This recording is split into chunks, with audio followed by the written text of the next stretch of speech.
The certificate said Tamsin Vi was barren, and her stepmother had paid a guinea to have it written, because a barren girl could be sold to the one duke in England who wanted no children at all. It lay on the table in the stripped Vi parlour. A single sheet of paper turned the colour of the weak tea. The man reading it kept his gloved hands behind his back and bent at the waist as though the page might soil him. Rain ran down the tall windows in long grey ropes. Somewhere beyond the cliffs the sea worked itself against the rocks, patient and endless, the way it had worked every spring of Tamsin's life.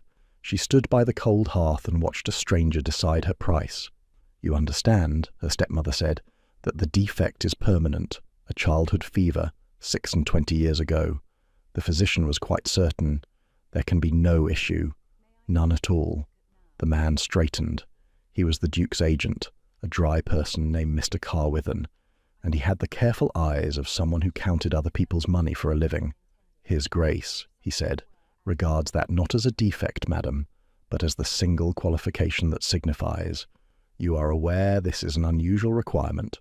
"I am aware His Grace is generous," Honoria Vi said, and she smiled the smile she kept for advantageous moments, "and that this house has need of generosity." Tamsin had stood in this parlour as a girl while her father lived, when there had been books on the shelves and a fire in the grate, and a future she had believed in without ever quite naming. Now the shelves were bare. The books were sold. The fire was unlit because coal cost money, and money was being made, this very hour, out of the one thing about her that her stepmother had decided was worth selling. She might have spoken. She had a voice. She used it daily in the village, teaching the alphabet to children whose parents could not read it themselves. But she had learned long ago that in this house her voice changed nothing, and she had learned a colder thing besides, that a woman with no fortune and no name, and a paper around her neck declaring her useless, had very little to bargain with. So she held still, and she watched the rain, and she let them sell her. It was only at the end, when Mr. Carwithen had folded the certificate into his coat and the bargain was struck, that she did the one thing they did not expect. She asked to see it again. Her stepmother's eyes narrowed. "Whatever for?" "It concerns my person," Tamsin said quietly. "I should like to know what is written about it." Mr. Carwithen, who was not an unkind man so much as an incurious one, drew the page out and held it for her to read, not trusting it to her hands. Tamsin read it once. The hand was small and slanted and dense, the language full of the long Latin words that physicians use to make a guess sound like a sentence. She read it a second time. Then she lifted her eyes, and her face gave nothing away, and she thanked him, and she said no more. But a small, cold seed had lodged itself behind her ribs, and it would not be still. For Tamsin Vi had known the village physician, Dr. Pellow, all her life. She had carried his messages as a girl. She had nursed beside him through 2 outbreaks of fever and a winter of whooping cough, and she had copied out his notes for him when his eyes grew too tired to write. She knew the long loops of his letters, and the way he crossed his sevens, and the hand on that certificate, the hand that had condemned her body to be sold cheap, was not his. She said nothing. She had nowhere yet to put the knowledge, but she folded it away inside herself the way she folded everything she could not yet use, and she went upstairs to pack the few things that were hers, and 3 days later she was married to a man she had never met, in a chapel that smelled of damp stone, with the rain still falling and the sea still working at the cliffs below. The Duke of Pendarrow looked everywhere but at her during the vows, at the altar, at the curate's hands, at the grey light in the window, at anything but the woman beside him. He was a tall man, lean to the point of gauntness, with dark hair going early to grey at the temples, and a face that grief had worn down from handsome to austere. He spoke his lines in a low, even voice, the way a man reads aloud from a document he has already signed. When it was done, he offered her his arm because the form required it, and she took it because the form required it, and they walked out of the chapel as husband and wife without having exchanged a single private word. His name was Adrian Glanville. He was 35 years old, and all of Cornwall believed he was dying. The carriage carried them up the cliff road to Pendarrow Court, through a fog that came in off the sea and swallowed the world. Tamsin watched it happen through the window, the hedges vanishing, the gatepost vanishing, the very road dissolving into white, until it seemed they were not travelling anywhere at all, but simply being erased. The Duke sat across from her with his eyes closed, making no pretense of sleep, simply keeping his gaze from her, as though by not looking he could keep the bargain abstract, a matter of paper rather than a living woman breathing the same close air. Pendarrow Court rose out of the fog like something dredged from the sea floor. It was vast and grey and salt-stained, 3 stories of weathered granite with 2 whole wings standing dark, their windows shuttered from the inside. No lamps burned in them. No smoke rose from half the chimneys. It was a house built for a great family that had dwindled to one man, and the one man had stopped pretending otherwise. A housekeeper waited on the steps under an umbrella, a square, steady woman of perhaps 60 with grey hair pinned hard beneath her cap, and a face that had clearly decided to reserve its judgment. The Duke handed Tamsin down from the carriage with the same impersonal courtesy he had used at the altar.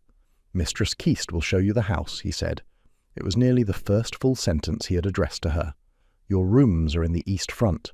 You will want for nothing material. If there is anything the household lacks, she will see it provided." He paused, and for a moment something moved behind his eyes, some weather she could not read. "I keep my own hours and my own company. You need not trouble yourself to seek mine." Then he went into the dark house ahead of her, and was gone. Tamsin stood in the rain a moment longer than she needed to. The housekeeper watched her with those reserving eyes. "You'll catch your death, your grace," Mistress Keast said at last, and the words were so absurd applied to her, a souled woman on the steps of a dying house, that Tamsin nearly laughed. "I have been told," she said, "that I am rather hard to kill." Something flickered in the housekeeper's face. Not warmth, not yet, but the beginning of attention. She held the door, and Tamsin Vi walked into Pendarrow Court for the first time, and the great door closed behind her with a sound like a coffin lid settling. The house was cold in a way that had nothing to do with the season. Tamsin had known poverty. She had known the thin chill of a parlour with no coal. This was different. This was a house that had stopped warming itself on purpose. Holland cloth lay over the furniture in the unused rooms like shrouds. The long gallery hung with portraits of Glanvilles going back 200 years, and every face among them seemed to watch her pass with the same faint surprise, as if to ask what a living woman thought she was doing here. Mistress Keast walked her through it in a flat, dutiful voice, naming rooms: the Blue Saloon, the library which the Duke used, the morning room, which no one did, and at the end of one shuttered corridor in the west wing, a door that was locked, paint peeling from its panels, the keyhole stopped with dust. "And that?" Tamsin asked. The housekeeper's step did not slow. "Nothing now," she said. "The old nursery. It's not opened." She said it the way a person steps around a grave in a churchyard, without looking down, and Tamsin understood that she had touched something. She did not press. She had a whole life of practice at not pressing on the wounds of people more powerful than herself, but she marked the door in her mind, the way she had marked the wrong hand on the certificate, and she walked on. Her rooms were handsome and impersonal. A fire had been lit, the first warmth she had felt all day. There was a bed with hangings the colour of old wine, and a writing desk, and a window that looked out over the cliffs to the sea, though the fog hid everything but the nearest edge of the world. Someone had set fresh flowers in a vase, early bluebells gone slightly limp from the damp. Tamsin looked at them a long moment. Someone in this dead house had thought to put flowers in the room of a woman nobody wanted. "Thank you," she said to Mistress Keast, and she meant it for the flowers, and the housekeeper, who had not arranged them and did not know who had, looked faintly puzzled and withdrew. That night the Duke came to her door. She had not expected him. She had understood the terms. She had read them in his averted eyes all day. So when the soft knock came, she rose from the chair by the fire, with her heart going hard and quick, and she opened the door, and Adrian Glanville stood there in the corridor with a single candle, fully dressed, and the look on his face was not the look of a husband come to claim a wife. It was the look of a man who had something to confess, and had chosen the worst possible hour to confess it. "May I come in?" he said. "Not for that. I give you my word, not for that. I find I cannot let you sleep one night in this house believing a thing that is false, and the thing you believe is false, and it is my doing." She stepped back and let him in. He stayed on his feet. He set the candle on the mantel and stood before the fire with his back half to her, and the light threw a long, gaunt shadow of him across the floor. "You think," he said, that you were bought to be a duchess, to preside over this house, to wear my name, to give me what wives give. You think there is an ordinary cold marriage waiting for you to make the best of, and that in time we will rub along, and perhaps one day there will be affection, or at least habit. He shook his head slowly. There will not. I did not marry you for any of that. Then why? Tamsin said. Her voice was steadier than she felt. Your Grace, why was I bought? He turned and looked at her then, fully for the first time since the chapel, and his eyes were a dark and exhausted grey, and she saw in them not cruelty but something far stranger, a kind of terrible, settled patience, the patience of a man who has already finished grieving for himself. I did not marry you to get an heir, he said. I married you so that I would never have one.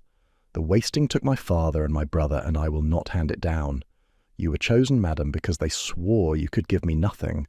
The fire snapped. Outside, very far below, the sea went on with its work. The Glanville wasting, he said.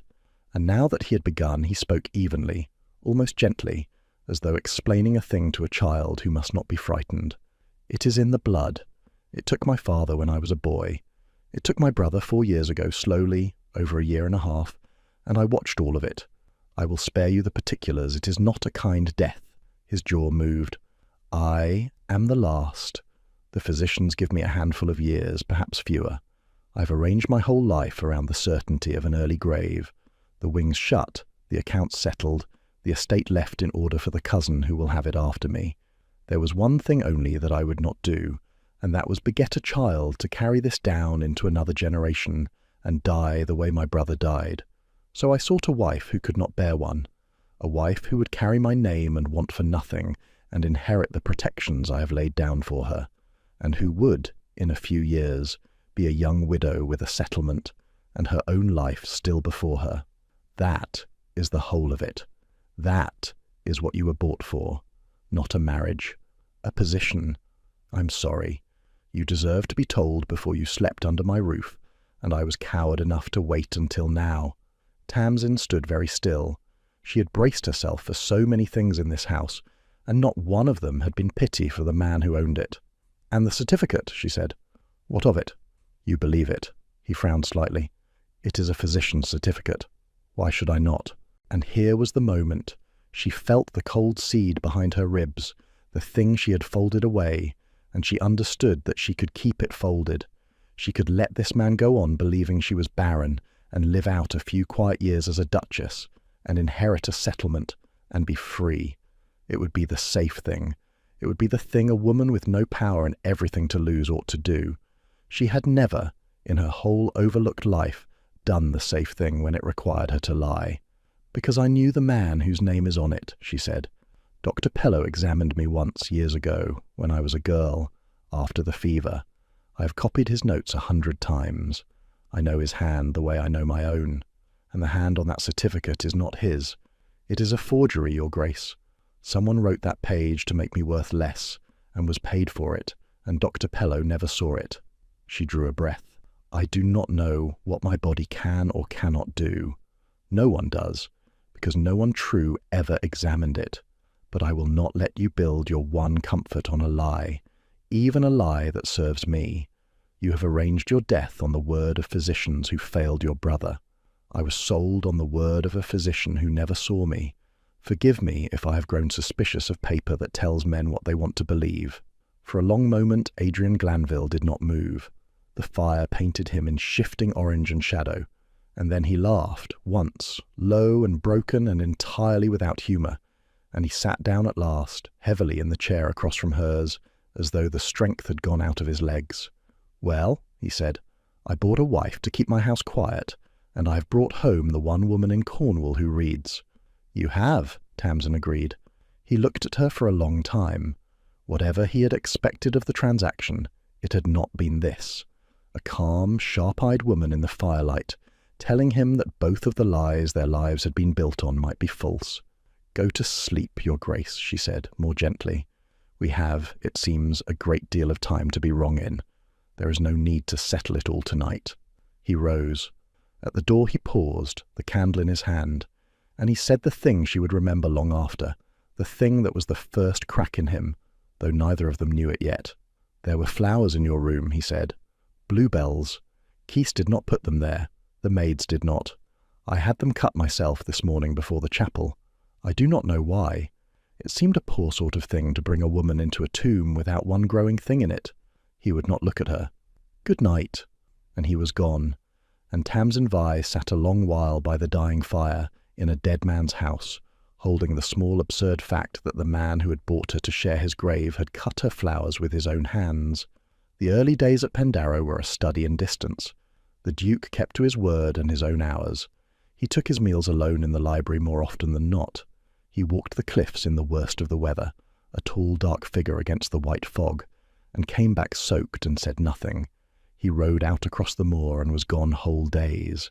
When they did meet, at the foot of a stair, or across the long dining table on the evenings he consented to appear there, they were exactly courteous, and the courtesy was a wall, and they both knew it.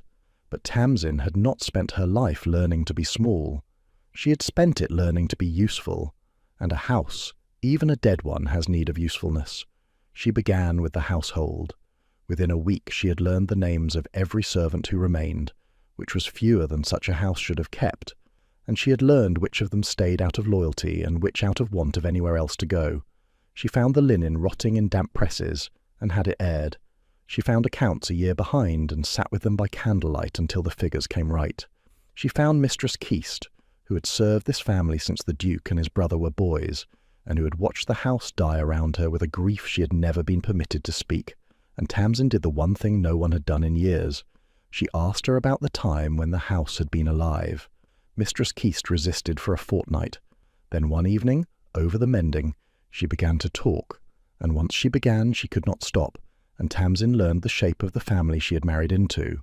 She learned that there had been 2 boys, Adrian and Julian, born within an hour of each other, dark and quick and inseparable, that they had run wild across these cliffs and fished off the rocks and been the noise of the house for 20 years, that the father had wasted and died when they were 11, and that the 2 brothers had grown up under the shadow of it, each privately certain the same death waited for him, and had never spoken of it to a soul, not even each other, until the year it came for Julian.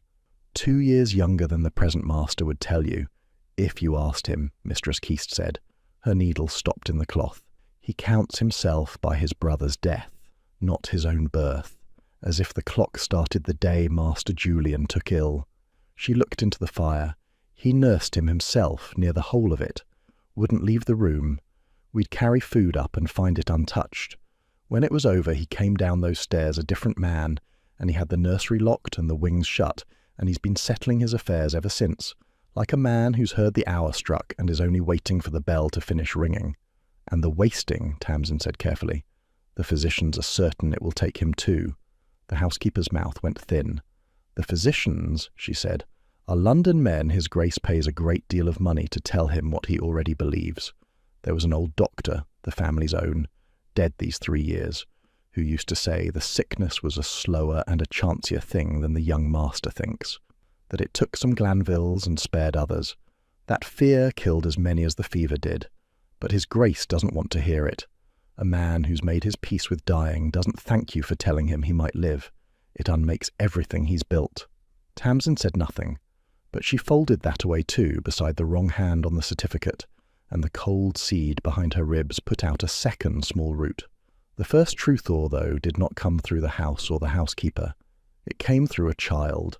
The tin mine above the village had been failing for years, its old workings flooded, its men laid off in 2s and 3s.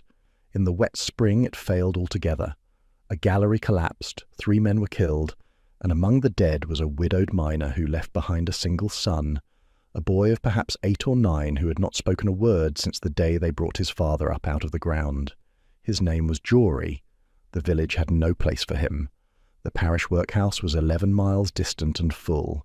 And so the curate, Reverend Hext, a thin, earnest young man who had heard that the new Duchess had once kept the dame school, brought the boy to Pendarrow's kitchen door in the rain one evening, hat in hand, half expecting to be turned away. He was not turned away. Tamsin took one look at the silent, soaked child standing in the doorway with his father's death still in his eyes, and something in her that the years of being unwanted had not managed to kill rose up whole. "He will stay here," she said. Mistress Keast began. "Your Grace, the Master," Tamsin said, "has shut up half a house and is waiting to die in the rest of it. There are 40 empty rooms in this place, and 1 cold child. He will stay." She knelt down to the boy's level, careless of her good skirt on the wet flags. "You needn't talk," she told him quietly. "I shan't make you. Talking is much overrated, but you must be hungry, and that we can mend without a single word between us. Will you come in?" The boy looked at her a long time. Then he put his small cold hand in hers, and that, more than the vows, more than the certificate, more than anything, was the moment Pendarrow Court began to come back to life. The Duke found out 2 days later. She had known he would, and she had decided not to soften it. She was in the morning room, the one no one used, which she had begun to use, teaching Jory his letters with a slate and a stub of chalk, when Adrian appeared in the doorway. He stood there in his riding dirt, and looked at the boy bent over the slate, and at his wife guiding the small hand through the loops of an A, and his face did a complicated thing. "There is a child," he said, "in my house." "There is," Tamsin agreed, not looking up. "His name is Jory. His father was killed in the mine. He does not speak. He is learning his letters, and he is very quick, quicker than half the children I taught in the village, and he eats like a starved dog, which Mistress Keast finds personally insulting to her table." She finished the letter and looked up. "If you wish him gone, Your Grace, you must say so to his face. I will not do it for you, but I would ask you to look at him first." Adrian looked at the boy. The boy looked back at the Duke with the flat, fearless stare of a child who has already lost the worst thing he had, and so has nothing left to be afraid of. They regarded each other, the dying man and the silent orphan, across the cold morning room, and something passed between them that Tamsin could not name. "He may stay," the Duke said roughly, and turned to go. At the door he stopped. Without looking back, he said, "The nursery in the west wing. It is dry, and it is larger, and it has a fire that draws. The child should not sleep in a maid's box room." A pause. "Keast has the key," and he was gone before either of them could answer, and Tamsin sat very still, because she understood what it had cost him, that single sentence. The sealed door, the locked room where his brother's childhood lived. He had opened it for a stranger's child rather than say his brother's name, and it was the most that he could do, and it was a very great deal. Spring deepened towards summer, and the dead house woke by inches. The boy Jory was only the first. Word travels in a poor country, and the word that travelled was that the cold Duchess at Pendarrow took in the children no one else would have. By midsummer there were 5 of them. Jory and 2 sisters orphaned by the same collapse, and a foundling left at the church door, and a crippled boy whose family could not feed a child who could not work. Tamsin took them all. She did not ask the Duke's leave again after the first time. She simply made room, and the house, which had 40 rooms and needed only one living thing to begin breathing again, breathed. She reopened the ruined Cliff Orangery, a long glass-roofed gallery on the south front that had stood empty for a decade, its panes green with salt, its beds gone to weeds. She had the glass cleaned and the beds dug and turned it into a schoolroom flooded with light. And there, where the Glanville family had once grown out-of-season fruit for its table, she taught the orphans of a collapsed mine to read. Reverend Hext came up 3 days a week to help, and kept a register of the children in his careful hand, and Mistress Keast, who had sworn the house could not bear the noise, was found more than once standing in the doorway watching them with her apron pressed to her eyes. And Adrian Glanville, the Duke who had arranged his whole life to end, found that ending it had become unexpectedly difficult, because the house he had meant to die quietly in had become loud. He fought it. Tamsin watched him fight it. He kept to the library. The children's voices reached him through the floor.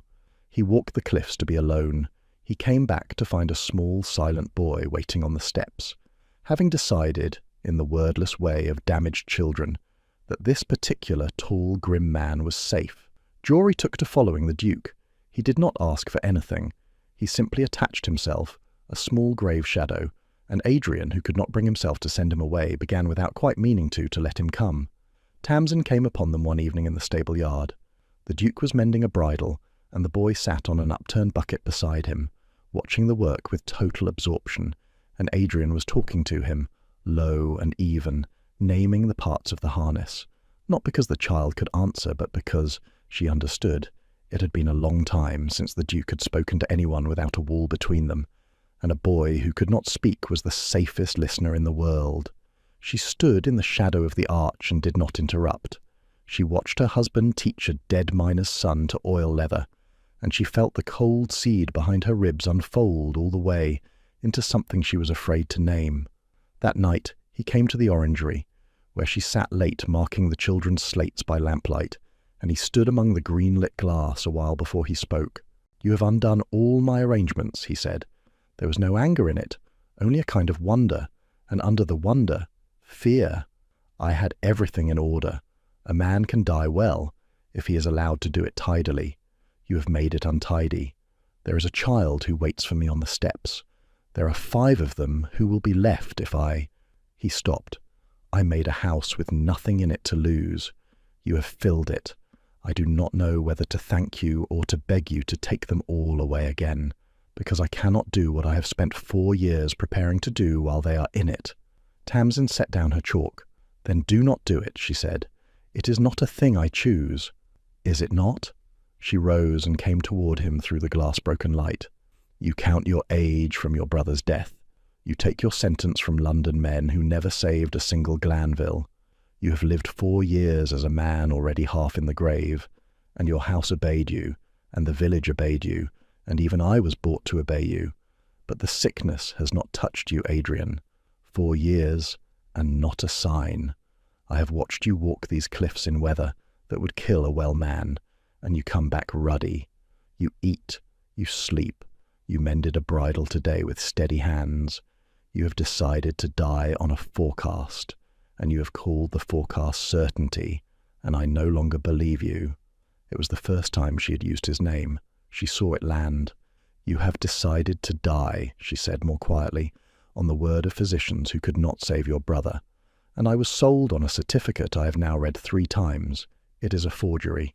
Forgive me, your grace, if I will no longer trust a man's whole life to a paid lie. 2 sentences were written for us, yours and mine. Neither was written by anyone who looked. I mean to tear up mine. I should like, very much, for you to tear up yours." For a long moment the only sound was the sea and the small tick of the cooling lamp. "You frighten me," Adrian Glanville said. "I know," said Tamsin. "Good." He came no closer, and she held still where she stood, because it was not yet time, and they both knew it. But something had shifted in the green-lit dark, some weight that had held the house down for 4 years, and when he left her that night he did not walk like a man going to his grave.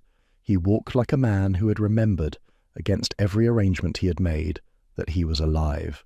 The wise voice that blessed the match before the lovers came, as such voices do in such houses, from an old woman who had seen everything and feared nothing. The Dowager Lady Morwenna Glanville was the Duke's godmother, a sharp, upright woman of nearly 80 who had buried 2 husbands and a great deal of foolishness, and had, she said, no intention of dying until she had seen the Glanville line do something sensible for once. She arrived at Pendarrow in midsummer in an ancient travelling carriage, unannounced, having heard rumours that the recluse she despaired of had married, and she swept into the cold house expecting to find some grasping nobody. His agents had dredged up to keep his bed warm before his funeral. She found, instead, an orangery full of mine orphans learning their psalms, a silent boy following her godson about like a duckling, and a calm, clear-eyed woman of 26 running the whole concern with the competence of a quartermaster. Lady Morwenna was not a woman who showed her hand quickly. She watched for 3 days. She watched Tamsin manage the household and the children and the accounts. She watched her manage Adrian, which was harder, with a patience that asked nothing and gave no ground. And on the 4th day she sent for Tamsin to her rooms, and looked at her a long while over the rim of her tea, and said, "They tell me you were sold to him cheap, on a paper that says you cannot breed." "They tell the truth," Tamsin said. "And do you mind it?" "I minded being sold," Tamsin said. "I mind very much that someone forged a lie about my body for a guinea, and that my family priced me by a defect they invented. But I am here, and there are children in this house who would otherwise be in the ground or the workhouse, and your godson smiled yesterday, the first time I have seen it. So no, my lady, on balance I do not mind." The old woman set down her cup. For the first time her sharp face softened, and something old and grieved and hopeful moved across it. "I knew his brother," she said. "Julian. I knew them both as boys, and I will tell you a thing my godson will not, because he cannot say it. He does not believe the wasting will kill him because the physicians are wise. He believes it because to live would be to outlive Julian, and he cannot forgive himself for being the one who was spared. The sickness is his excuse. The truth is grief. He has been punishing himself for 4 years for the crime of not dying with his brother, and no London physician and no certificate has anything to do with it." She fixed Tamsin with her pale, fierce eyes. "I have tried to tell him. He will not hear it from me, but he watches you across a room as though you were the only warm thing in a cold country, and I think, girl, that he may hear it from you. So I will say to you what I have said to no one. The Glanville line is not cursed. It is only frightened. Unfrighten it. And if I cannot, then you will have given a dying man a summer he would not otherwise have had, and 5 children a home, and that is more than most women manage in 80 years. The dowager picked up her cup again. "But you will. I have not lived this long to misread a face. Now pour me more tea, and tell me which of those urchins is the clever one, for I mean to leave my pearls to somebody, and it shan't be the cousin." Tamsin laughed, surprised, the first full laugh she had laughed in that house, and Lady Morwenna heard it, and was satisfied. It might have gone on so, the slow gold thaw of that summer, the house filling, the Duke softening by degrees, the certificate forgotten in an agent's strong-box. It might have ripened in its own time into the thing it was becoming. It did not, because the past came up the cliff road in a hired carriage smiling. Sir Rowland Trevis was Honoria Vye's brother, and he was the handsomest man Tamsin had ever wished dead.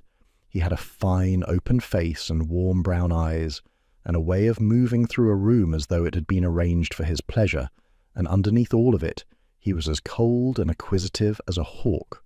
Tamsin had known him since girlhood. He had courted her in a careless, idle way, the spring she turned 20, when there had still been some faint expectation that her father's name might be worth something, and when she had refused him, quietly and finally, because even at 20 she had seen what lived behind the warm brown eyes, he had not forgiven it. It was Rowland Trevis she had long suspected, and now felt certain, who had put it into her stepmother's head to brand her Barren. A girl who had spurned him, made worth less, married off cheap to a recluse on the strength of a forged defect, was a tidy revenge for a vain man who could not bear to be refused. He had meant to bury her in obscurity, and now obscurity had made her a duchess, and Sir Rowland Trevis had come to Pendarrow to see what could be got. He arrived all charm. He kissed his sister's stepdaughter's hand, and called her "Your Grace," with a gleam of private mockery, and admired the house and condoled the Duke on his health, with such smooth concern that Adrian, who read men quickly, disliked him within the quarter hour. He stayed to dinner. He told stories. He was, Tamsin had to admit, very good at it, and she watched him work the table and felt the old cold dread of him settle back into her stomach, where it had lived through all of her girlhood. He found her alone the next morning in the orangery, among the children's empty slates. "A duchess," he said, strolling the length of the glass, trailing one finger along a bench, "and a charitable one. The county speaks of nothing else. The cold Duke of Pendarrow and his barren bride and her little school of beggars' brats. Quite a transformation, Tamsin. I confess I did not see it coming when I helped arrange your sale." "I know it was you," she said. "I have known a long time." "Have you?" He smiled. "Then we may be frank, which is restful. Yes, the certificate was my notion. A guinea to a struck-off apothecary with a neat hand, and your worth halved, and you packed off to the one man too busy dying to want anything you might have given. I thought it rather elegant. I confess I did not foresee you turning it to such advantage." He stopped before her, and the charm thinned, and under it she saw the thing she had always seen. "But here is the difficulty, your Grace. The marriage rests on that certificate. He bought a barren wife. That was the bargain, witnessed and recorded. And if the certificate is false, if it should come out that the Duke of Pendarrow was sold a fertile woman under a forged warrant of barrenness, why, then the whole arrangement is built on fraud, and fraud voids a contract. A clever man might have the marriage set aside. A clever man might see his sister and himself exposed, ruined, charged even. Or a clever man might come to a quiet understanding with a grateful duchess who would not wish her husband's last years troubled by scandal, and would pay, in coin or in kindness, to keep the whole sorry business buried. There it was. He had named, as such men always did, exactly what he meant to take. "You are blackmailing me," Tamsin said. "I am offering you," Sir Rowland said gently, "a way to keep what you have stolen above your station. I should think a woman who was lately for sale would understand the language of a price." Tamsin looked at him a long moment, and then, to his evident surprise, she smiled, because she had spent her whole life being underestimated by men like Roland Trevis, and she had learned that it was the only weapon they ever handed her. "You have made a single error," she said. "You believe the forgery is my danger. It is yours. You forged a physician's certificate, Sir Rowland.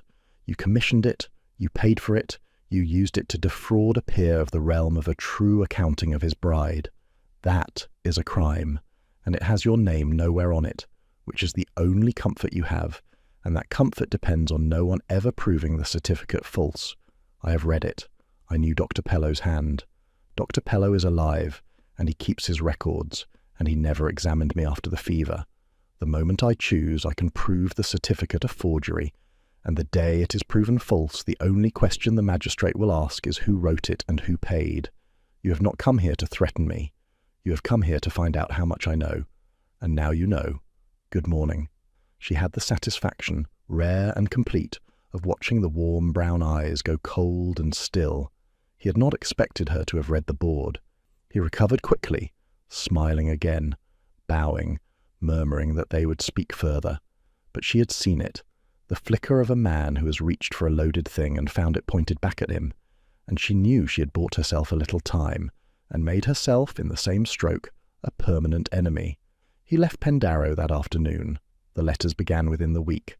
They came addressed to the Duke, not to her, which was clever, and they were beautifully composed, full of regretful concern and veiled threat.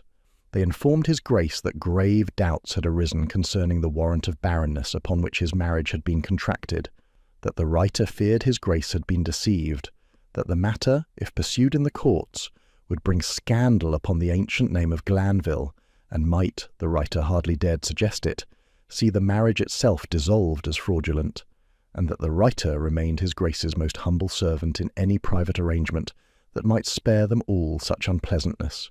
The price was never written plainly. It never needed to be. Tamsin found the Duke with a third such letter in his hand, in the library, his face gone back to the grey stone she had not seen in weeks. And here the past did its cruellest work, for Adrian Glanville, who had spent 4 years certain of his death, was a man primed to believe in catastrophe, and Roland Trevis had aimed his poison well. The letters did not only threaten scandal, they suggested, with exquisite delicacy, that the Duchess herself had known the certificate false from the start, that she had married him under the forged warrant, knowing she might give him an heir after all, that the whole charitable performance, the orphans, the school, the slow softening of him, might be the long patient work of a clever poor woman manoeuvring to make herself the mother of the next Duke of Pendarrow, and to break the very arrangement he had built his peace upon. "Did you know?" Adrian said, without looking up. His voice had gone flat and far away. "When you came here, when you told me the certificate was forged, did you know then that you might give me a child? I told you I did not know. I told you no one knew, because no one true had ever looked. That was the truth then, and it is the truth now. But you knew it was possible. You let me believe my line could end, and all the while I let you believe nothing." She kept her voice level, though something was tearing in her.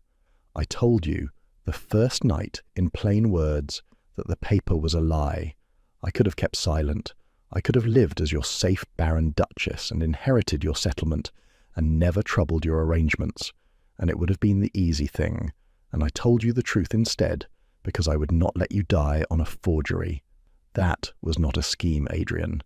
That was the most dangerous honesty of my life, and you are repaying it by reading a blackmailer's letter aloud to me, as though he wrote it true. He looked up at her then, and his face was a battlefield, the man who had begun to live at war with the man who had arranged to die, and the dying man, who was older and more practiced, was winning. "I think," he said quietly, "that I have allowed myself to want something I have no right to, and that wanting it has made me a fool, and that fools are easily led. I think you should not bring the children to the orangery tomorrow. I find I cannot." His voice failed him. He set the letter down with great care. "Forgive me. I require some days alone. The arrangements I made were a kind of safety, Your Grace, and I have let you take them from me, and I find I am not brave enough to be without them after all." He retreated. The word was exact. He withdrew into the library and the cliffs and the old grey silence, and the wall came back up between them, taller than before, and the house that had begun to breathe held its breath. It was, Tamsin thought, very nearly the cruelest thing that had been done to her in a life with no shortage of cruelties. To have thawed a frozen man with her own hands, and then to watch a vain liar refreeze him from a distance with a few sheets of paper. She might have wept. She had earned a great deal of weeping. Instead, she did what she had always done when the powerful failed her. She went very quiet, and she thought, and she made a plan, because she had understood something that Roland Treves, for all his cleverness, had not. He believed paper was a weapon only a man could wield. He had forged paper to lower her, and threatened paper to ruin her, and it had never once occurred to him that the despised dame school teacher he had branded Barren had spent her whole life among documents, registers, records, the long patient written memory of an ordinary country parish, and that she could read a paper trail better than any magistrate in Cornwall. He had brought a battle of paper to a woman who lived by paper. He had simply assumed, because she was poor and female and overlooked, that she could not fight on that ground. It was the same mistake everyone had always made about her. It was about to cost him everything. She went the next morning, while the Duke walked his cliffs alone, down the long road to the village, to the cramped surgery of Dr. Pellow. He was an old man now, gone white and stooped, but his mind was clear and his memory was clearer, and his outrage, when she laid the matter before him, was a thing to behold. She told him everything: the sale, the certificate, the forged hand, the blackmail. She asked him a single question. Did he have, anywhere in his long, careful records, the account of the one time he had truly examined her, after the childhood fever, all those years ago? He had. Of course he had. Dr. Pellow had never thrown away a record in 50 years of practice. He took down a ledger furred with dust and turned the brittle pages, and there it was, in his own unmistakable looping hand, dated and detailed, the examination of the Vi child following the fever, the assessment of her recovery, and the plain written conclusion that the girl had taken no lasting harm, and might, when grown, expect to be as other women were. No mention of barrenness. The opposite of barrenness. The truth, recorded in real time by an honest man, 20 years before anyone thought to forge a lie over it. "I never wrote that certificate," the old physician said, his voice shaking with anger. "I never examined you as a grown woman. The hand is not mine, and I will swear it before any magistrate in the kingdom, and I will lay my own record beside it, so a blind man could see the forgery. Your Grace, I have watched that family's foolishness for 50 years, and I will tell you what I told that boy's father, and what I would tell the boy himself if he would let me through his door. The wasting is real, but it is not the death sentence the London men make of it. It is slow, and it is chancy, and it spares as often as it takes. His grandfather had it, and died at 70. His uncle had it, and died of a fall from a horse. Hail to the last. Fear has killed more Glanvilles than the sickness ever did. You tell him that. You tell him old Pellow said it, and that he may come and read the family's own records any hour he pleases, and stop burying himself alive. Tamsin took copies of everything: the genuine examination record, the doctor's sworn statement, written out and witnessed that very afternoon. And then she walked to the church to Reverend Hext, who kept the parish register and the school's own books, and she gathered the rest of the paper trail, every dated entry that fixed the truth of her in real ink at real times, and she carried the whole armoury of it back up the cliff road to Pendarrow, and she did not yet show it to the Duke because the Duke had retreated, and a wall is best breached from the right side. She showed it to the Dowager. Lady Morwenna read it all, the record and the sworn statement and the rest, in her sharp, swift way, and when she had finished she set it down and looked at Tamsin with naked respect. "You have hanged the brother," she said, "whenever you choose. He forged a physician's warrant to defraud a duke. The blackmail letters in his own hand will tie the noose. The fool has put himself entirely in your power and does not know it." She tapped the papers. "But the boy, my godson, this will clear the forgery and ruin the schemer, and it will not by itself reach the thing that ails him. He has retreated not because he believes the blackmailer, but because he is afraid to hope, and a frightened man clutches his old certainties the harder for having nearly let them go. You may prove yourself innocent to him with this paper. You cannot prove to him with paper that he is allowed to live. That, girl, you will have to do another way." "I know," Tamsin said. "Will you help me?" The old woman smiled her fierce old smile. "I have been waiting 4 years to be asked." What they planned together took its final shape around a date already fixed, the formal public opening of the Pendarrow Foundling School, which Tamsin had set in motion weeks before, in the green heart of the summer, before the schism with the Duke. The county had been invited.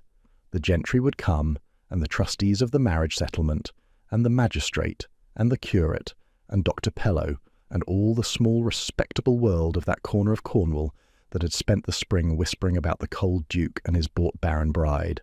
It had been meant as a simple, charitable occasion. Tamsin and the dowager between them turned it quietly into the ground of a reckoning.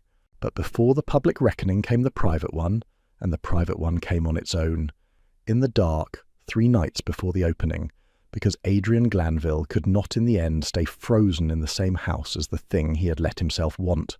She found him, or he found her, in the orangery, late, where she had gone because she could not sleep, and the green glass gallery had become the one room in the house that was wholly hers. He was standing among the children's slates in his shirt-sleeves with a candle, looking at the small chalk letters they had left on the boards, and when she came in he did not pretend he had not been waiting for her. "My brother used to write his name in here," he said, without turning. "When we were boys, on the glass, in the salt, Julian was always writing his name on things, as if he knew he would not have long to leave a mark, and meant to leave as many as he could." It was the first time she had ever heard him say it. The name, Julian. He said it, and then stood rigid, as though he had set down something he had carried so long that his hands did not know how to be empty. "I have not spoken his name aloud in 4 years. I find I have just done it twice. Adrian. No, let me. I've been 3 days finding the courage to say this, and I will lose it if you are kind to me." He turned at last, and the candle showed her a face stripped of all its stone, exhausted and open and afraid. "I read that man's letter, and I believed the worst of you in an instant, and you know why. Not because it was likely, because it was easier. If you were false, then I could go back to dying, and dying is the only thing I have known how to do for 4 years, and it is, God help me, comfortable.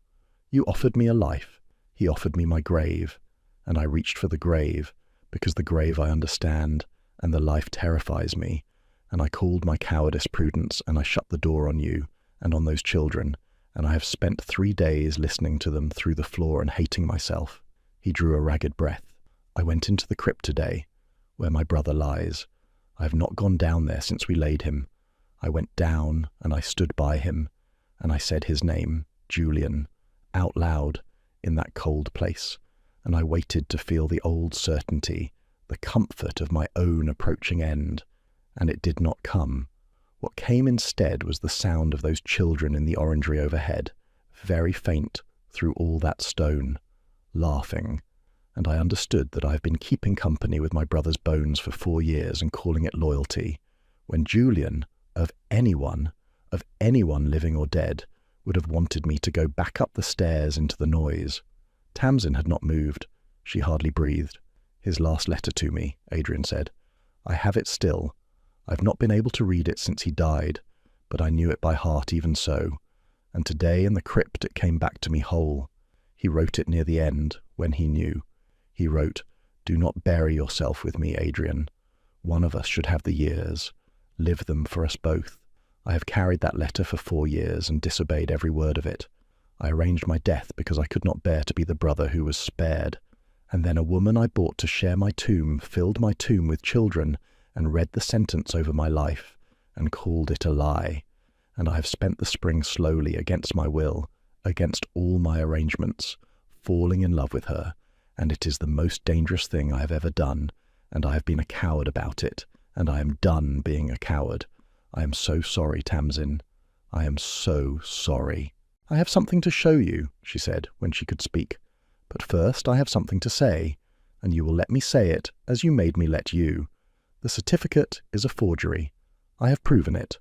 Dr. Pellow has his own record from 20 years ago, in his own hand, that says the opposite, and he has sworn it, and the man who forged the lie is the same man writing you those letters, and I can ruin him whenever I choose.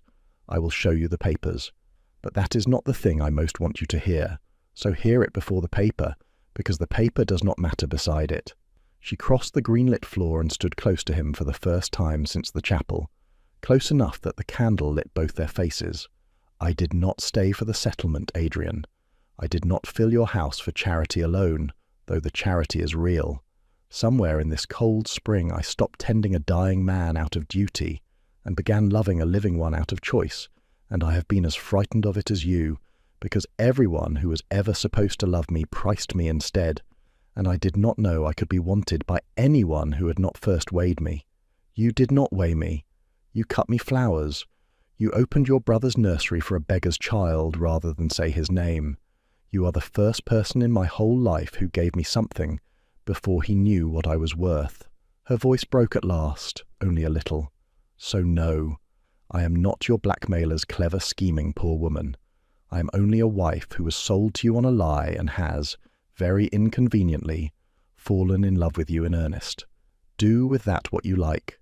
And Adrian Glanville, Duke of Pendarrow, who had arranged his whole life to end alone, set down his candle and took his wife's face in both his hands and kissed her. And it was not the kiss of the cold contract they had signed, but the first real thing either of them had been given in years, and the green glass held the small warm light of it, and somewhere below in the dark the sea went on with its endless work, and for once neither of them was listening. I arranged everything to end, he said against her hair, when they had drawn apart enough to speak. Then you filled this house with other people's children and taught me to want mornings again. I'm afraid of you, Tamsin. You have made me want to live, and wanting it is the most dangerous thing I have ever done. I know, she said. I shall be very gentle with it. I have wanted dangerous things my whole life and learned to hold them carefully. We shall hold this one between us. It will be easier with two. She showed him the papers then, by the candle, among the slates, and she watched 4 years of certainty come apart in his hands. He read Dr. Pellow's true record. He read the sworn statement. He read last, the thing she had saved for last, because the dowager had found it and given it to her that very afternoon. The old family physician's notes, kept all these years among the dowager's papers, the slow, chancy truth of the Glanville wasting, written out by a man who had watched 4 generations of them, the grandfather who lived to 70, the Uncle Hale to the day a horse threw him, the plain written judgment that the sickness was real and survivable, and that fear was the deadlier disease. When he had read it all, he sat down among the children's benches, with the papers in his hands, and was silent a long time. I might live, he said. It was not a question. It was a man saying a forbidden thing aloud to see whether the sky fell. I have spent 4 years certain, and I might simply live, like my grandfather, into an old age, with— he looked up at her, with you, with them. There might be years. There might be a great many years. There might, Tamsin said. There's only one way to find out, and it is the way you have been refusing, and it is the simplest thing in the world. You live them. You wake tomorrow, and you live the day, and then the next, and you find out how many there are by spending them, like everyone else who ever drew breath. No one is promised the number. Your brother was not, and he wrote and begged you to take the gift of not knowing and use it. You have been hoarding your life against a loss. Spend it. Spend it on me and on those children, and on this ridiculous, beautiful school you let me build in your orangery. Spend it, Adrian. It is the only thing that cannot be saved. He laughed, the broken laugh again, but warmer now, the grief in it turning slowly into something that could bear weight. "You should have been a barrister," he said. "Trevis brought paper to the wrong woman." "Trevis," she said, and her face changed, and the softness in it sheathed itself like a blade going back into a scabbard. "Brought paper to exactly the wrong woman, and in 3 days, before the whole county, he is going to learn precisely how wrong. Will you stand with me? Not behind me, and not before me. Beside me. I have fought alone my whole life. I should like, for once, to fight a thing with two." "Beside you?" said the Duke of Pendarrow, "for as many years as there turn out to be." And he took her hand, and that, more than the vows, more than the kiss, was the true marriage of them, struck at last between equals in the green glass gallery, with the children's chalk letters all around, and a drawer full of paper that was about to win them everything. The morning of the opening came clear and gold, the first cloudless day of that whole wet spring, as though the weather itself had decided the time for fog was past. Carriages came up the cliff road from across the county. The lawn before the orangery had been laid with tables. The children, scrubbed and nervous in new clothes Tamsin had sewn for them, lined the path. Reverend Hext stood ready with his register. Dr. Pellow waited in the crowd with a flat leather case under his arm and a grim set to his old jaw. The gentry came in their summer silks to see the charitable folly of the Duke who had married his barren bargain, and to whisper, and to be seen whispering. The trustees of the marriage settlement came in their sober black, and the magistrate came, a stout, sensible man named Sir Humphrey Bell, who had been invited, he believed, merely to lend the occasion weight, and who had been told nothing of what the occasion was truly to contain. Sir Rowland Trevis came, because he could not stay away, and because he had grown impatient. The blackmail had not been answered. No money had come. The Duke had gone silent, which Rowland took in his vanity for the silence of a frightened man marshalling a private settlement, and he had come to the opening to apply pressure in person, to stand smiling at the Duke's elbow before the whole county, and let the threat hang in the air where it could not be ignored. He brought his sister. Honoria Vi came up the cliff road in borrowed finery to see her stepdaughter's charity, and remind everyone, with a sigh and a sad smile, of the poor barren girl she had so generously placed. They had walked, the two of them, into the precise centre of a trap, and they did not know it, because it had been built by a woman they had spent their whole lives refusing to see. The Duke opened the proceedings. Tamsin watched him do it, and her heart was in her throat, because this was a man who had not spoken in public in 4 years, who had hidden from the county behind his rumoured death, and he stood now on the orangery steps in the gold morning light, upright and clear-eyed and alive, in a way the whole county could see and not account for, and he spoke. He thanked them for coming. He spoke of the mine, and the men it had killed, and the children it had orphaned. He spoke of the school, and of the woman who had built it, and when he named his wife, his voice did a thing it had not done in public in living memory. It warmed. The county heard it, and went still. This was not the cold Duke they had come to pity. This was a man in the full strength of his life, and the woman beside him was not a barren bargain endured, but a duchess plainly, openly, ruinously loved. And the whispering changed its note, and Sir Rowland Trevis, standing near the front with his charming smile, felt for the first time a small cold finger of doubt. "Before we open the doors of this school," the Duke said, "there is a matter I will settle in the open, because it has been pursued against me in the dark, and I have learned this spring that things pursued in the dark should be dragged into the light and looked at plainly.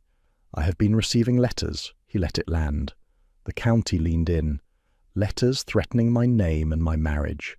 Letters alleging that I was deceived in my wife, that the warrant of her supposed barrenness, on which our marriage was contracted, is false, and that the falseness might void our union and ruin us all in scandal, unless a private price were paid. The letters are written in a fine hand and signed by a humble servant. I have them here, and I find I would rather answer them before all of you once than pay them in the dark forever." He turned. "Dr. Pellow." The old physician came forward, and the crowd murmured, for they knew him, the honest village doctor of 50 years.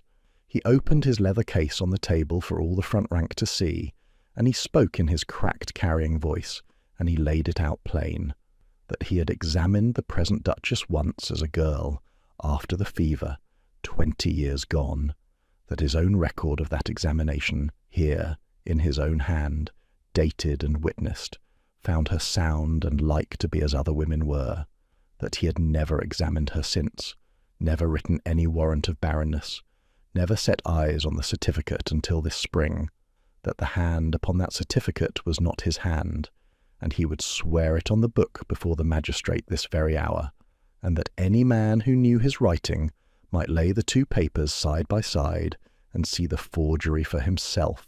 He laid the forged certificate beside his genuine record on the white cloth, and the front rank crowded to see, and the difference was plain to a child. One honest dated record, one forged warrant in a stranger's slanting hand, and the murmur that went through the crowd was the murmur of a county understanding, all at once, that it had been told a lie, and beginning with the swift cruelty of crowds to wonder who had told it.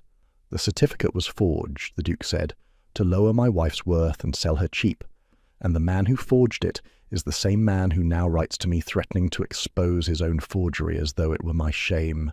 Sir Humphrey, he turned to the magistrate, who had gone very still and very attentive, I place these letters in your hands. You will know the writing. I think a number of people here will know the writing. I make no accusation I cannot prove. I only ask that the letters and the certificate be compared in the open by an officer of the law, and that whatever they show be shown to all. He handed the bundle of blackmail letters to the magistrate, and the magistrate, frowning, laid them beside the forged certificate on the cloth, and bent to compare them, and the whole gold morning held its breath. It was the same hand. Of course it was the same hand. Roland Trevis had been too vain to disguise his fine writing and his threats, certain that he held all the power and risked nothing, and the letters he had written to terrify a dying man into paying lay now beside the certificate he had commissioned to ruin a girl, and the slant of the letters was the same, and the loops were the same, and Sir Humphrey Bell straightened up slowly and turned his head, and the whole county turned its head with him, toward the handsome smiling man at the front who was no longer smiling. Sir Roland, the magistrate said heavily, these hands are one hand. Will you account for it? And Tamsin Vi, Duchess of Pendarrow, who had been sold on a forged paper and had stood in a stripped parlour and let them price her and said nothing, stepped forward into the gold light beside her husband and did not stay silent now. He cannot account for it, she said, clear and carrying, so that the whole lawn heard her, the gentry and the trustees and her stepmother gone white at the edge of the crowd. But I can. Sir Roland Trevis commissioned that certificate from a struck-off apothecary for 1 guinea, because I refused his hand 6 years ago, and he could not forgive it. He had me branded Barren to lower my worth out of spite, and sold to a man he believed too near death to ever discover the lie. And when his spite made me a duchess instead of a ruin, he came here to blackmail my husband with his own forgery, and threatened to take my children from my protection, and called it a price I ought to understand, because I had once been for sale. I understood it very well. I have understood men like you my whole life, Sir Roland. You were so certain I could not fight you on paper, that you never once troubled to hide your hand. You have been undone by the contempt in which you held me. There is the certificate you forged. There are the letters you wrote. There is the honest record you never knew existed. The magistrate holds them all. My husband is not dying, and I am not barren, and neither lie will be spoken under his name or mine again. She turned then, the whole county her witness, to Roland Trevis and to the white-faced woman beside him. Sir Roland, she said, the magistrate holds your letters. Madam Stepmother, the door is behind you. There was a silence, and then there was the sound of a crowd turning all at once against the people it had come to admire, which is the loudest silence there is.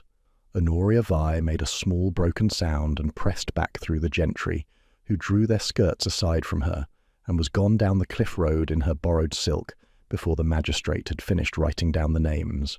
And Sir Roland Trevis, the handsomest man Tamsin had ever wished dead, stood alone in the gold morning with his forgery and his letters laid open on a white cloth before the whole of Cornwall, and saw the magistrate's man move quietly to either side of him, and understood, too late, with the dull astonishment of a vain man meeting a consequence at last, that the despised dame-school teacher he had branded had read the whole board 3 moves ahead of him, and had only been waiting, all this gold morning, for him to walk all the way in. The magistrate took him in charge for the forgery and the blackmail both, there before the county, and the doors of the Pendarrow Foundling School were opened, as Tamsin had always meant them to be, over the ruin of the man who had tried to keep them shut.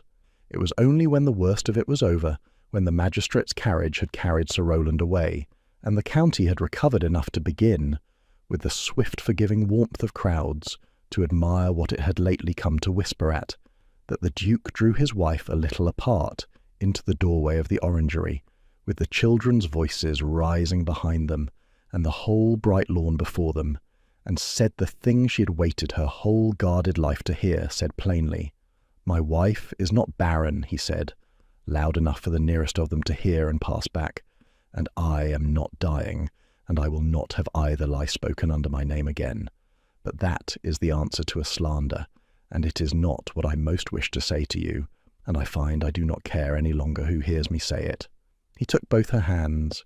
The cold stone face was gone from him entirely now. What stood in the orangery door was a man at the beginning of a life he had given up for dead. "I bought you to share a grave, and you have given me a house instead, and a family I did not choose by blood but would not trade for any blood in England, and a number of years I dared not believe in. Stay, Tamsin, not the bargain, the whole of it, the house, the children, the years. Stay." "I was never going anywhere," she said. "You will find that very difficult to be rid of, your grace. I am told, rather hard to kill." He laughed, the broken laugh made whole at last, and he kissed her in the orangery door before the entire county of Cornwall, and the children cheered without knowing quite why, and old Dr. Pellow wiped his eyes and pretended it was the sun, and the Dowager Lady Morwenna Glanville stood at the edge of the lawn with her sharp old face wet and unashamed, and said to no one in particular that she had told the boy so 4 years ago, that the line was not cursed but only frightened, and that it had taken a girl sold for a guinea to unfrighten it, and that she might die content now, though she had no intention of doing so for a good while yet, having a school to endow, and a clever urchin to leave her pearls to. 3 summers on, Pendarrow Court was the loudest house in Cornwall. The fog still came in off the sea some mornings, as it always had, but it burned off by noon now, and the wings that had stood dark for years stood open and bright, their shutters thrown back, washing fluttering on lines strung between them, because a house with 24 children in it generates a very great deal of washing. The county that had once pitied the sold Barren bride now sent its own daughters up the cliff road to be taught at her school, and counted it a small triumph to secure a place. The sealed nursery had been the first room opened 3 years past, and it had never been closed again. It rang now from morning to night, and the salt that the long-dead Julian had once written his name in had been wiped from the glass 100 times by small hands learning their letters on it.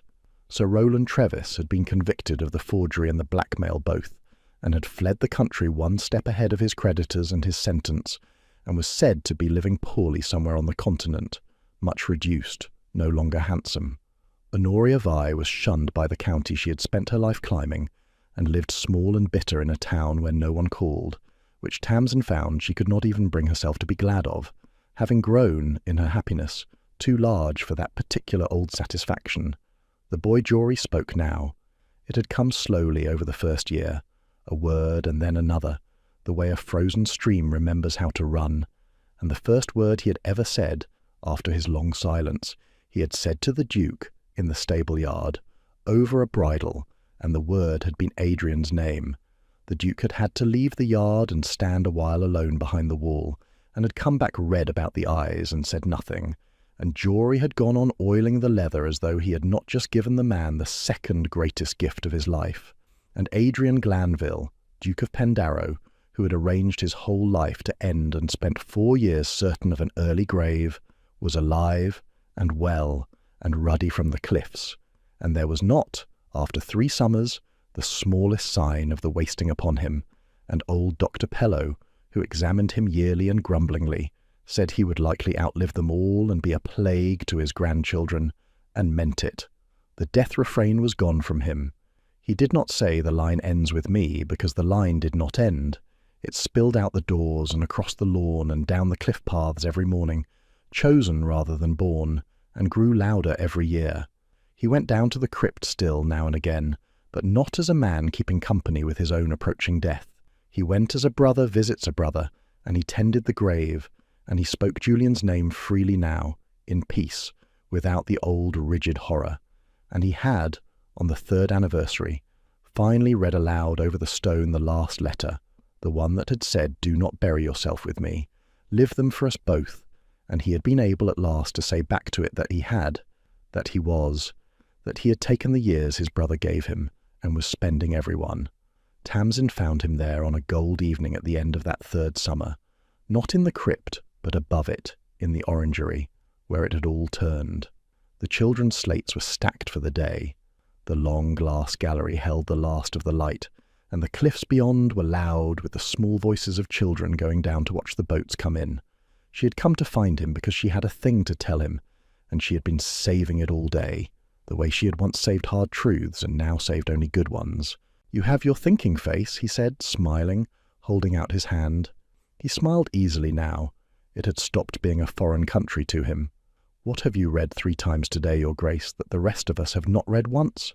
"Nothing forged," she said, and came and stood inside his arm and looked out at the gold light on the glass where a dead boy had once written his name, and living children now wrote theirs. Only the truth this time, and it took me by surprise, which true things have a way of doing. Dr. Pellow was here this morning. For me, not for you. She felt him go still, the old habit of bracing for catastrophe not quite gone even now. She turned in his arm so she could watch his face when it came. He examined me, properly, the way no one ever did. All those years they priced me by a defect they invented. She found, to her own surprise, that her eyes had filled. "I am not barren, Adrian. I never was. We knew that. But it is a different thing to be told you are not the lack they sold you as, and quite another to be told you are the opposite of it. He is quite certain. By the spring there will be one more child at Pendarrow, and this one we shall not have to fetch from a church door." For a moment the Duke of Pendarrow could not speak at all. The man who had married a woman precisely so that he would never hear these words stood in the gold orangery and heard them, and his face came apart and put itself back together into something Tamsin had never seen on it, and would spend the rest of her life trying to deserve. "Born," he said at last, very low, "rather than chosen." "Both," she said. "We have learned to do both, you and I. We are rather good at it now. The house has a room." He laughed, and it was nothing now of the broken thing it had once been. It was the whole sound, the noise the house had been built 200 years before to hold, and he gathered his wife into his arms in the green glass gallery, with the gold light failing kindly around them, and the chosen children loud on the cliff paths below, and the sea went on working at the rocks the way it always had, and always would, patient and endless. And for the first time in a Glanville's memory it sounded not like a clock counting down to something, but only like the sea. "Stay," he said into her hair. The old word, the only one that had ever mattered between them, made now a vow and not a plea. "Always," said Tamsin, "the whole of it, the years." And the fog that had once swallowed the world came in soft off the sea behind them, gold now and not grey, and the open nursery rang above, and the school slept below, and the certificate that had called her Barren had long since lit the first fire in the foundling school's hearth, and gone to ash, and warmed a roomful of children in the going, and Pendarrow rang from cliff to crypt with the noise of a family that had been, every one of them, the Duke and the Duchess and the chosen and the coming child alike, wanted at last, and kept. Dear listener, before you let the lamp go down and the night close over you, sit with this a moment longer, because the story that has just ended was never only about a duke and his cliffs and a forged sheet of paper. It was about the lie that someone somewhere once decided was the truth of you, and priced you by, and sold you on before you ever had the chance to read it for yourself. We have all of us been handed such a certificate in one form or another. A word said over us when we were too young or too poor or too overlooked to argue with it. A defect someone invented because it was useful to them that we believe it. A sentence written about our worth in a hand that was never honest and never ours. And the quiet, dangerous, world-changing thing that Tamsin Vi did was simply this. She read it 3 times, and she knew a forgery when she held one, and she refused to spend her one life obeying a lie that someone else had been paid to tell about her. So I will ask you to do the gentlest version of that brave thing tonight, here in the dark, where no one is watching and nothing is required of you. Whatever it is that you have been told you cannot be, or cannot do, or can never have, by someone who profited from your believing it, I would ask you to hold it up once more to the light before you sleep, and to consider, only consider, that the hand that wrote it may not have been honest, and that the physician who pronounced your sentence may never once have truly looked at you at all. You are allowed to be more than the lack they sold you as. You are allowed to fill the cold and shuttered rooms of your own life with warm and chosen things, and you are allowed, even after years arranged entirely around an ending, to wake one ordinary morning and decide, against every arrangement you have made, to live. The years are the only thing that cannot be saved up. Spend them. Spend them on the people and the work and the small loud joys that make a tomb into a home. Sleep well tonight, dear friend, and wake gently, and remember that the fog, in the end, comes in gold. Thank you truly for staying to the very end of this story, for giving it your evening and your quiet and your heart. It means more than these few words can carry. If this tale kept you company tonight, and if you would like more like it, please take a moment to subscribe to the channel and to like this video and to leave a comment below telling us the part that stayed with you, for we read everyone, and your words are what make these long stories worth the telling. Share it too with someone you love who might need a gentle hour and a soft place to land at the end of a hard day. Your kindness in watching and in sharing and in simply being here is what allows us to keep writing and reading these stories into the quiet for you, night after night. And when you are ready for another, there is a story waiting just on the screen for you now, chosen with care to carry you gently onward. Until then, from all of us on the channel team, rest well, be kind to yourself, and we will see you again by the next warm fire.